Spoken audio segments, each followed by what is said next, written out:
Is it good to be back in the driver's seat? Not really. Why? Because I have a passenger driver. Oh! So the trials and tribulations of touring around Europe with your partner.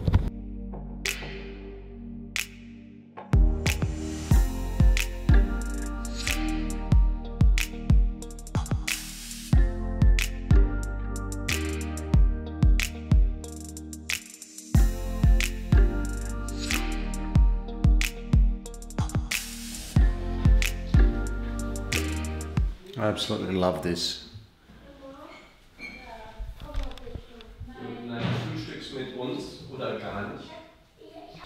So this is my new favourite family. We're having a beautiful spread, and this is the team. This is the beautiful meal we just had. It's awesome. It's all gone. I ate most of it. So you're going to come on course with us for the first little bit? Of course I will. Just come in there. You can sit in the front seat and direct. Yeah, I do the driving. You can do the driving. Yeah.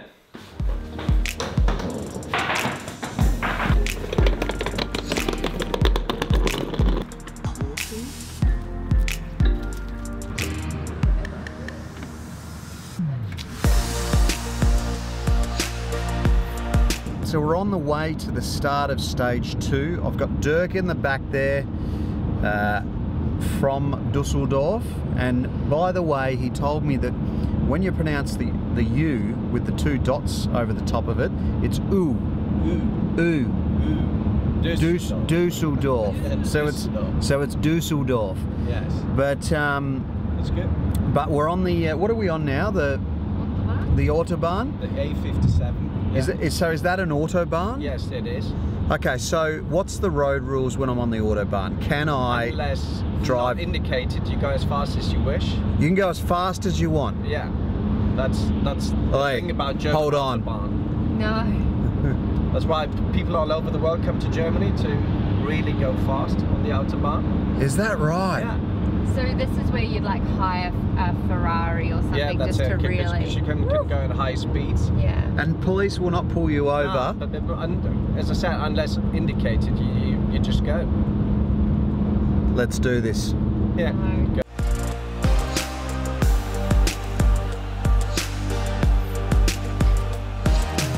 Right. Let's go, Dirk. Where's your accreditation? This is my accreditation. Easy. This Easy. is my accreditation. Easy. So here we go again. Another tour where Hannah and I are walking up to the start of stage 2 in Dusseldorf. And it's what's the weather conditions like? I'd say it's relatively cool. I've got the jacket on, but it's not cold. Hannah reckons it's cold, but she thinks it's cold all the time. This is one of the awesome things about the Tour de France, is they've got coffees, baguettes, everything at the start tour village, right? So it's always laid on really well. They don't do this at the Giro d'Italia, so I'm going to go get a coffee. We managed to sneak Dirk into the start village area, which is pretty cool without a badge. So today is starting off quite well. That is just great. So the guy was distracted, so they just sneaked through. Yeah. Yes. And here we are.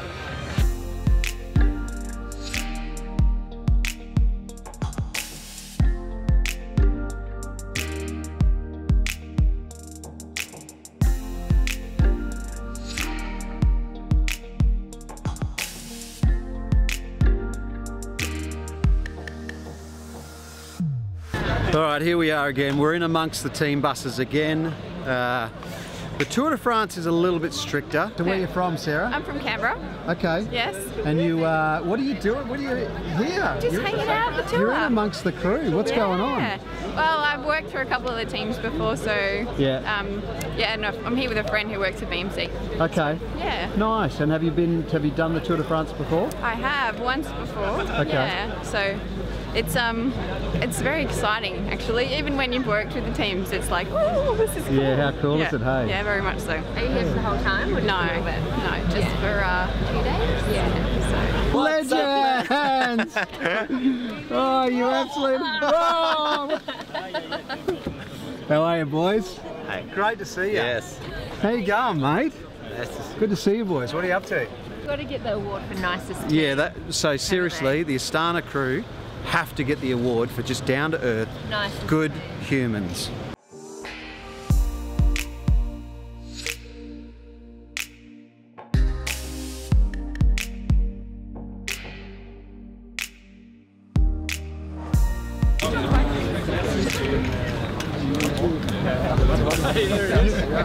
Because you asked us. Only because you asked nicely. Hang on, I'll get you in the video, but I'll also get a photo. The whole Giro, and now you're doing the whole tour? Or? The whole tour and the Volta. Are you going home between? Or? No. Oh, we got rid of the place. You've got a real job now. Yeah, got a real job. This is it, mate. For sure. He's always smiling. He's my roommate. No, Not not today. Yeah, biggest, Not today. Not today. Not today. biggest fan. Can I get a photo? Yeah, sure. One of the amazing parts about flopping around the buses is catching up, seeing all these beautiful heads. Andy's over there interviewing Charlie. We got Geroid. It's Geroid. Yeah, Geroid. Geroid. I've got to get it right, don't I? It's the whole Irish thing. It's all the Irish names. Well, it looks nothing like it sounds.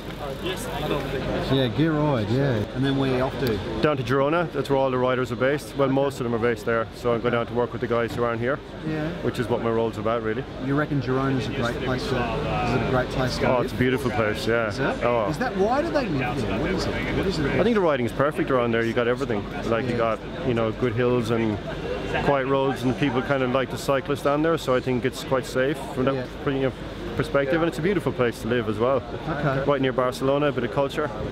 Andy Hood, Velo News, mate. Yeah, back at it, bro. Back at it. Here we go again. Another loop. We excited? Yeah, we're getting excited. You know, that Giro, the last time I saw you, that took a lot out of me. Yeah, I was exhausted. Yeah, I was exhausted. I have to say, I've done a few Giros over the years, but that one, I was just wiped out.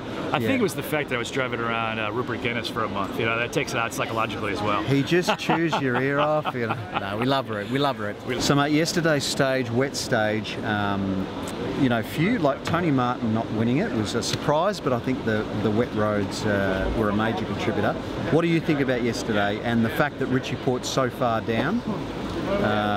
You know, he's over 40 seconds behind. Yeah. What are your thoughts? Yeah, a lot of surprises yesterday. I mean, no one saw Garrett Thomas taking that. I mean, even he said he had no way could have imagined winning yesterday. I mean, yeah, the great yellow jersey for Garrett's huge. And not seeing Tony Martin, you know, when we woke up and we saw the rain, you thought maybe Martin can't do it. And that distance, 14K, and he's more of a diesel. Yeah. You know, the big motor he has. Anytime it's over 30, he's almost going to win every time. So it's kind of touch and go anyway with Martin, but kind of I was just talking to some German folks, and they were really hoping that he could have won. Yeah. You know, we all know how. There goes the man right there. There he is. There he is. Oh, he's looking good. He is looking good, isn't he? So yesterday, huge psychological blow. I think Team Sky, 4 guys in the top 8. Yeah. He said took a huge time on his GC round. It was, you know, 40 seconds, like you said, in a 14K time trial. That's a lot of time. Yeah. Especially when you look at this tour route. There's only really 3 or 4 hard days in the mountains, and you know you're not going to take out a lot of time on Froome. So, I mean, yesterday, huge psychological impact, as well as a reality check for all these guys too. Froome's here to race, who's here to win. Yeah. So today's stage, is it going to be hard enough for the... Another guy. Marcel. Is it going to be a hard stage for the sprinters today with the climbs, or it'll be a sprint stage? Yeah, I was talking to a few folks. It's kind of lumpy there in the end, but it's not, you know, it's not like Liège, Bastogne-Liège type country. Yeah. So it'll be lumpy. It'll be maybe a few guys might get spit up, but it's going to be a mass sprint today. Okay. I think we'll have a first chance to see who's really the strong sprinter in this tour. Yeah. I've got 2 of your videos to watch, but I'm going to I posted them today, so I'm very proud of myself for getting 2 videos out today. Very good work. So, boys, what are you? What's the story? Are you just here to watch it, or are you part of the media? Just here for a couple of days, just catching the first, second stage, and then heading back to the UK. So Newcastle. Heading back to the UK, and then I'm back over for the final stage in Paris. So. We've had the backstage pass here, now you're here. Mate, Great job, nice oh, you were in the backstage part? No, she was. Oh, yeah? But I don't know if they don't cut it. Yeah, I brought some fridge magnets.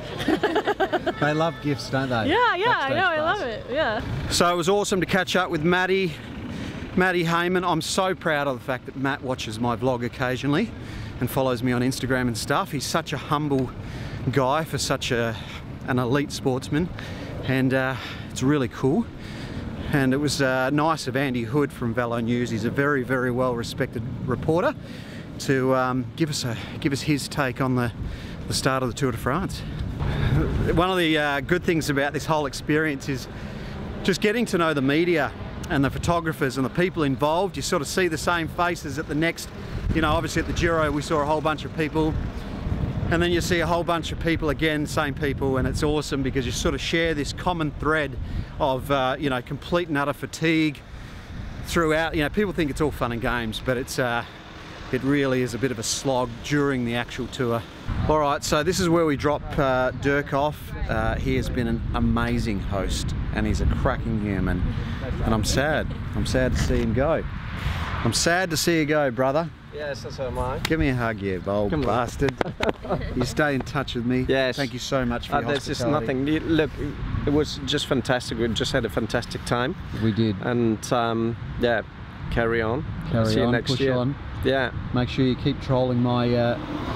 Make sure you keep trolling my account. I Those won't. comments. Yeah. Oh yeah, the trolling. Yes. Yeah. But I'll unsubscribe from it now. Hanny is back in the driver's seat. We've arrived in Liège. We went the media route. We didn't actually drive on the course, which was good. I'm starting to come down with a bit of man flu, and I'm starting to whinge appropriately. But here we got the police. We've got a police escort taking us in. Here we go, 2 kilometres to go.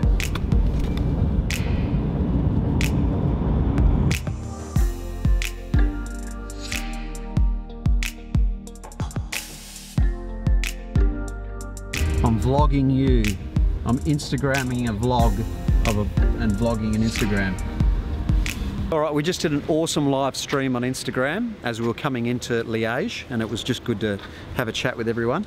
Hanny's successfully parked the car in the media area, and we're going to go down to the start-finish line, and we're going to eat, right, because it's starving, and I've got to feed this mammoth behemoth.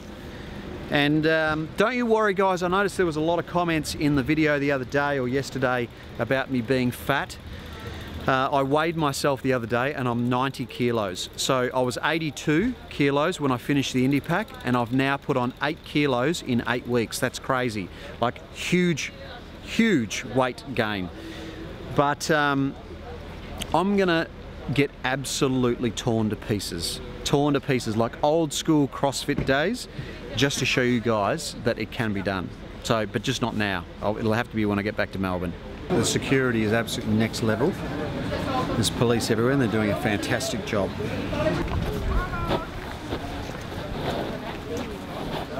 They were some big ass guns. They were some big ass guns, but rightly so. If you were to, I could imagine that, you know, sporting events would be a huge target, especially something like the Tour de France where it's wide open. But Belgium is the hub of cycling in the world. They really are so passionate about their cycling.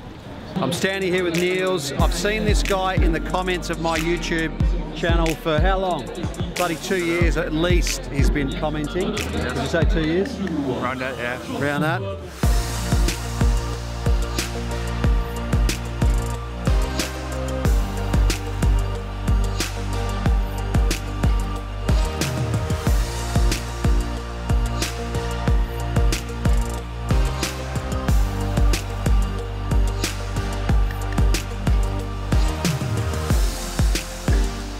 I heard an Aussie accent. In fact, I heard 2 Aussie accents. The boys are here. Where are you from? Both from Melbourne. Both from Melbourne? Yeah. Okay, so what are you doing here?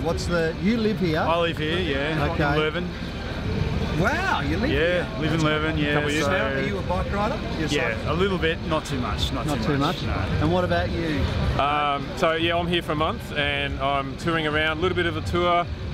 I'm driving the Nürburgring next week in a BMW race car, and then I'm going up to northern Italy to ride the Stelvio and drive the Stelvio. A couple of car factory tours at Pagani and Ferrari, and just boy stuff, just total boy stuff. Yeah. Just living the dream. Living the dream, man. Yeah, stuff I've always wanted to do my whole life, so finally getting to do it. Well, it is hard to believe that the Tour de France has come through this town of Liège at all. We're in Belgium now. This whole area here was packed with trucks, media trucks, all sorts of things. and now we've been to the press room for like 2 hours and it's all gone. So this thing is huge. They're going to move all of that stuff down to the next town. We're going from tomorrow's stage 3 is from a little town outside of Liège, Viviers, and then we move back into, it's about 212 kilometres back into France. So it's going to be a big stage tomorrow. It's quite lumpy, and it could be a good stage for the sprinters like Michael Matthews or even Peter Sagan, where it's a tough course, it's a rolling course, and so could be a tough sprint. It might be a little bit too tough for the likes of Marcel Kittel. Massively action-packed day today. We had Luke Durbridge pulled out because of injuries from the time trial. Geraint Thomas retains yellow, and we had Chris Froome go down. Geraint Thomas had a few funny things to say about it. He was like, he just kept going, and the rest of the team sort of pulled Chris Froome back on, but it wasn't a major thing. It was a big crash, but no one was seriously hurt. So Marcel Kittel, he was really quite emotional after the race today. Big win for him, and I think with his form and the way he's going, he could win he could bag a few. Not only with his form, but the form of the other sprinters isn't quite there. You've got, you know, Cavendish has obviously been sick. So, you know, it'll be interesting to see how the sprinters go. But, you know, Marcel's obviously looking very good and he's in the form of his life. So, until tomorrow, legends, it's been a long day. I'm coming down with man flu, so hopefully I feel okay tomorrow. But until then, love your work. As always, see you then.